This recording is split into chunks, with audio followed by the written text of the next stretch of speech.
Well, thank you guys for being here. Welcome to our topic, reaching the full potential of NFTs. I'm going to give a quick second for everybody to introduce themselves. My name is Joey Richter. I am with Aardvark Technologies. We build solutions for wallet-to-wallet-based messaging, wallet-based community engagement, analytics, and marketing solutions. And I'm just going to go down the line here and let everybody else introduce themselves. Hi, everyone. My name is Marko Sulejic. I am a professor at University of Florida and a founding director of the Blockchain Lab at University of Florida. We have recently received a very large grant from Algorand Foundation and have become one of the 10 universities around the world that represents the Algorand Centers of Excellence. We have been on the forefront in the state of Florida with offering education to our students in the realm of blockchain and supporting both entrepreneurship and research. Thank you. Hi, everybody. I'm Tor, founder of Secret Foundation. We're one of the many entities that support Secret Network, which is a layer 1 blockchain where you can do private smart contracts. In fact, it's the only layer 1 where you can do privacy-preserving smart contracts, which also means we can do things like privacy-preserving NFTs natively in the ecosystems. We have a lot of NFT activity in our ecosystem. Privacy unlocks, 1,000 times the use cases and utility for NFTs. So I was excited to get to talk on a panel specifically about, NFT utility, the future of NFTs, making them actually more meaningful and more useful beyond just speculation. And I think all of us on this panel share that mission to make NFTs truly useful for the world. I'll agree with that. Hey everyone, I'm Halsey Huth, the head of growth and partnerships at MoonPay. We make it incredibly easy for everyone around the world to purchase cryptocurrency and NFTs directly with their favorite regular payment methods. And spend a lot of my time working with larger Web2 brands, helping them wade into the Web3 space and launch their own NFT strategies, usually a little bit more outside of the 10K PFP drop and more needing to scale out NFTs to millions and millions of users across the globe. Hey guys, my name is Clement and I'm so happy to be here with one of the brightest minds in the industry. I know that I will also learn a lot. Otherwise, I'm the co-founder of a project named Bolis. So we are a sold-out NFT project, 10K pieces of PFP in collaboration with Crypto.com, and now we are building the game and the whole gaming platform later on. So, yeah. Awesome. Well, thank you. As you guys can probably tell, we have an awesome panel today to talk about NFTs, kind of where we are, how we got here, and where we go.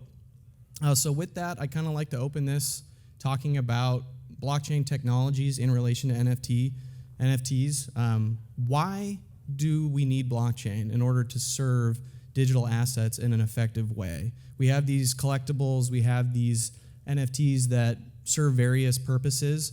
What is it about blockchain that gives us an advantage over maybe more typical programming solutions?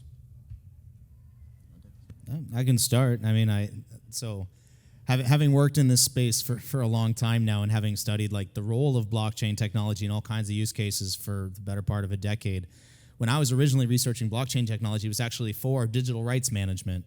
I was concentrating on the music industry at the time. Are there better ways of paying out royalties so artists can get paid faster, have more ownership and rights over their work? And what I discovered, and what a lot of people have discovered, is there's nothing really inherent to the technology necessarily that has to do with protecting rights for NFT creators. But the technology does do one thing really, really well, which is more around ownership for the collector. This idea that you can own something and no one can claim that you can't. It always gives you access to exactly the thing that you think it does. You can't have it taken away from you. Most NFTs work that way. And to me, that's the cool part about NFTs, this idea that it's sort of uncensorable ownership.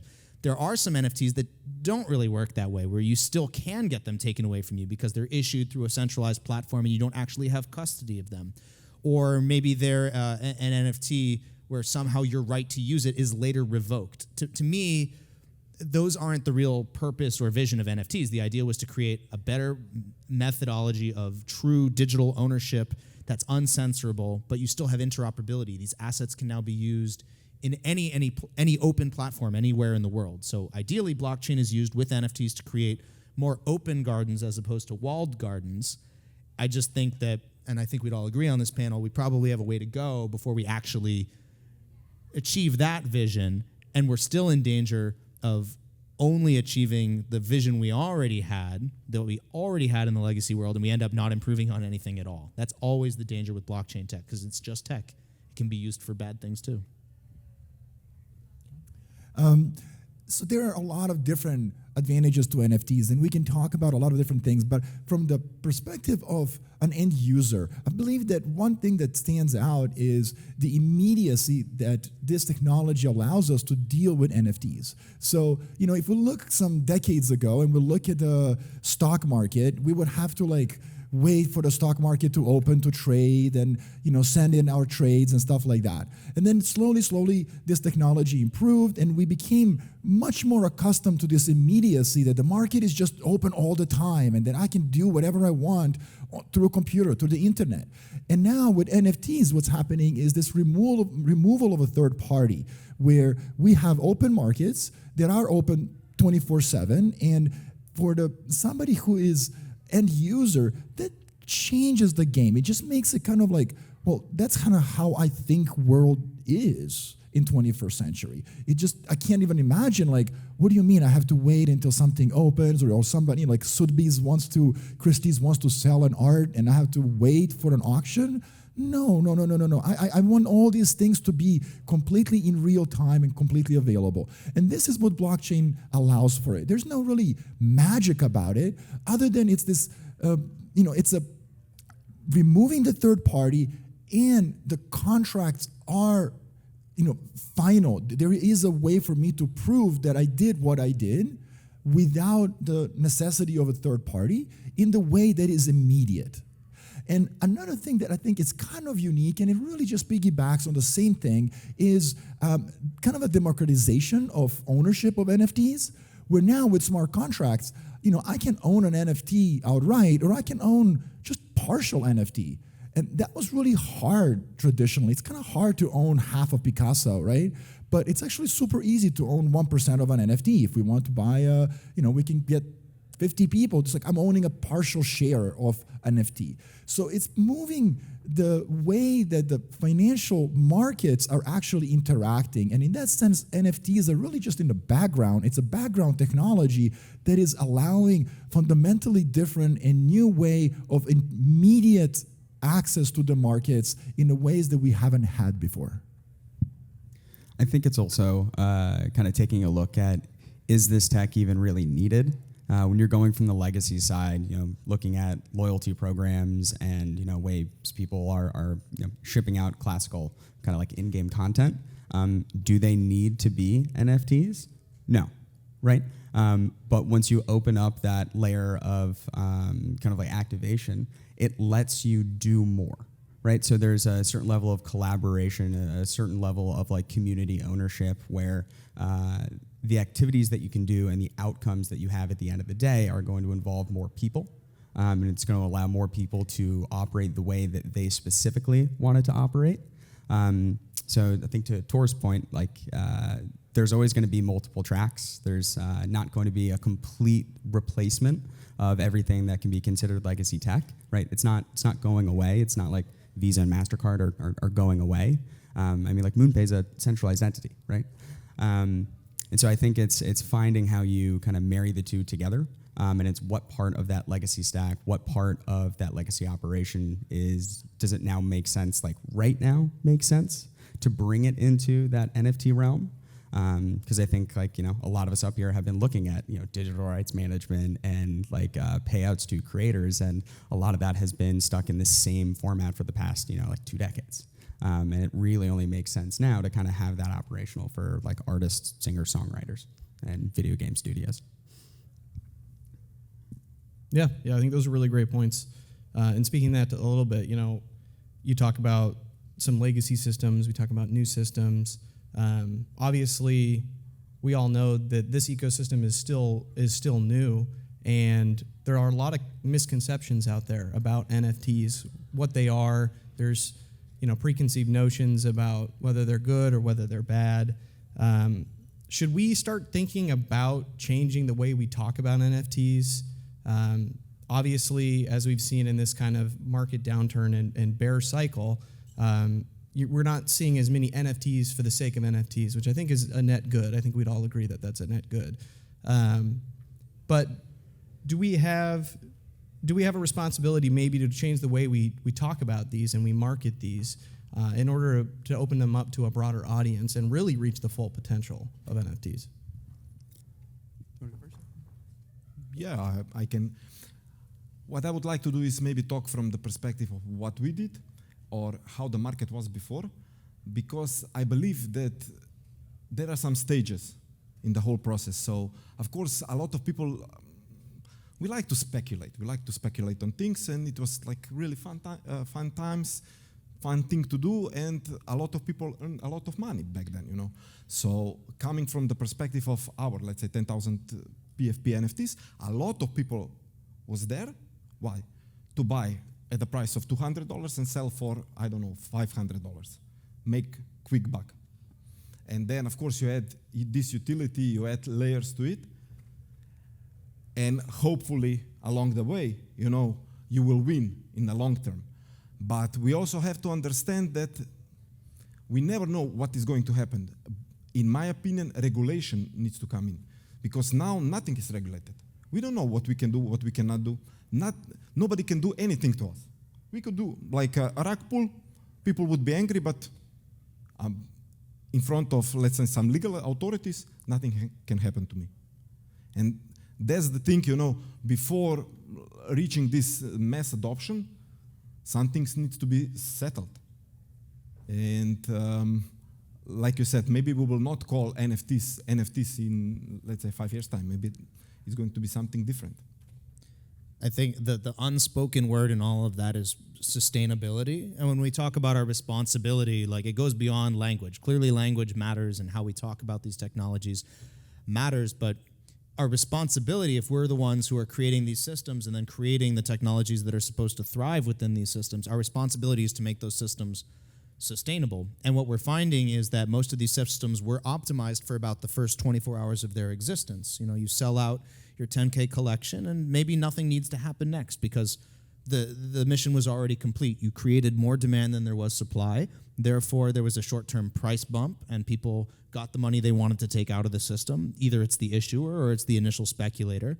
And then it slowly dies. And there's no barrier to entry, so there's also no barrier to generating an infinite amount of supply of these types of projects. And there's no accountability to anonymous founders when the rug is constantly pulled. So sustainability was never considered in these systems. But when it comes to systems design, putting NFTs aside for a second, just thinking blockchains, period, in systems design, the sustainability matters. Having a strong foundation matters. The idea that we're going to build systems for issuing and trading and owning and using NFTs that are still going to be here in a decade. There's nobody in like the legacy world right now who believes that NFTs have that kind of staying power. They do think that it's an interesting revenue stream, and they'd really like to milk it while they can.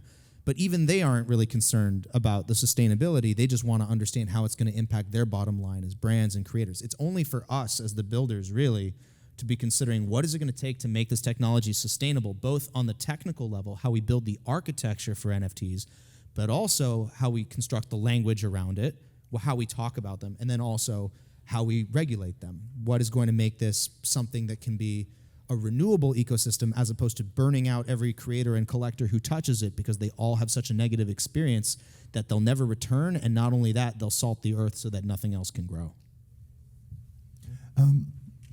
So NFTs are incredibly important for the evolution of blockchain. For the reason that, you know, blockchain as such is a technology that is pretty invisible. We can think of it as a very special database, right? But database is not very cool. It's not something that I can see. There's no visibility of it. We often talk about how blockchain is missing on this like killer app that will put it on a map of the world so everybody understands what blockchain is. And we can look at that when Bitcoin came about and, you know, people were sending it back and forth. It was very playful. And then like Satoshi Dice game came out, and half of the transactions on the Bitcoin blockchain happened to be on a Satoshi Dice app because it was just something to do with your Bitcoins. And then when CryptoKitties came out as an NFT collection on Ethereum blockchain, totally overwhelmed Ethereum network because it was like, oh, I can do something with my ETH. It's finally something that I can do with my Ether. Something visible, right? And when NFTs showed up, it was for the first time face to the blockchain technology. And there were kind of two parallel realities unfolding. One maybe from the insider point of view and one from looking at the evolution of blockchain as in itself. From the insider point of view, we have creators, we have buyers, we have speculators. We talked about people who got in, who sold, who cashed out, and all that is both great and a little bit not so great because we don't want to have all this negative PR now with NFT projects maybe not being successful and things like that. But NFTs did succeed in bringing to the masses understanding that, oh, blockchain is this thing like NFTs. But now, when we do need to start changing the way we talk about it, because NFTs are not just little pictures of apes and kittens and stuff like that. And there need to be understanding that NFT is pretty much a smart contract on a database and nothing else, more than that. We can attach different things to it, but that there is this moment of like, oh, it's a kind of a background technology that we learned about in regards to all these really fun, cool-looking artworks, but that moving forward, NFTs will be all kinds of different things that will be used in the background for managing attendance, managing all kinds of different things, not just art. So I think that slowly, that's why I used the word evolution. Blockchain is evolving and the industry is evolving with it and the way we think about that. Yeah, so coming from the retail perspective, no one cares, right? It's actually better for you when you're not talking about NFTs. When we're working with some of our, call them like big brand clients, I will ask them, please explain to me like I'm 5 what your NFTs are without actually using the word NFT. A few months ago, we did an activation with Universal Studios where we had like 200,000 people running around the theme park during Halloween just collecting these different items. And did they know that they were playing with NFTs? No. Did they know that they had a MoonPay wallet that was created for them in the background? No. They just had a great time running around doing the scavenger hunt. And for them, they fully understand, Universal has taken the time to think about how this can make sense for us with our users, with our IP inside this larger universe. But does it matter to that, 10-year-old girl who loves Jurassic Park and she just got there on Saturday morning that she has an NFT inside of her wallet? She doesn't care whatsoever. But she is used to the experience that she has inside of Roblox and League of Legends. So even if you did open it up to say, hey, there might be some crypto something involved here, we might be at a point now where they're interested in figuring out why. But to end it, no one cares that it's actually an NFT. Yeah, these are great points. I think this speaks to the idea that we had the face of NFTs, like you said, and they were profile pictures, and they were pictures of apes or another animal, and that kind of got it to some level of adoption where people were consuming these or at least were aware of them. And now we've regressed a little bit, right, where we oversaturated the market with that implementation of the technology, and it has allowed us to reevaluate more useful implementations of what NFTs can be, and like we talked about, rework the way we talk about them. Maybe we don't even mention that they're NFTs, right? There's a lot of companies out there that are they're using the technology and users may not even know.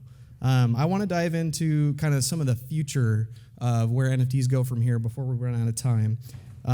So, just kind of going down the line, or if you guys have your favorite hopefulness or things things you guys know that are being worked on with NFTs. For me, it's the idea and the implementation of what they're calling executable NFTs, XNFTs. The idea that you can kind of distribute arbitrary application binaries via NFTs. So you could think about this as a replacement or another solution to something like an Apple App Store or a Google Play Store in order to deliver arbitrary applications.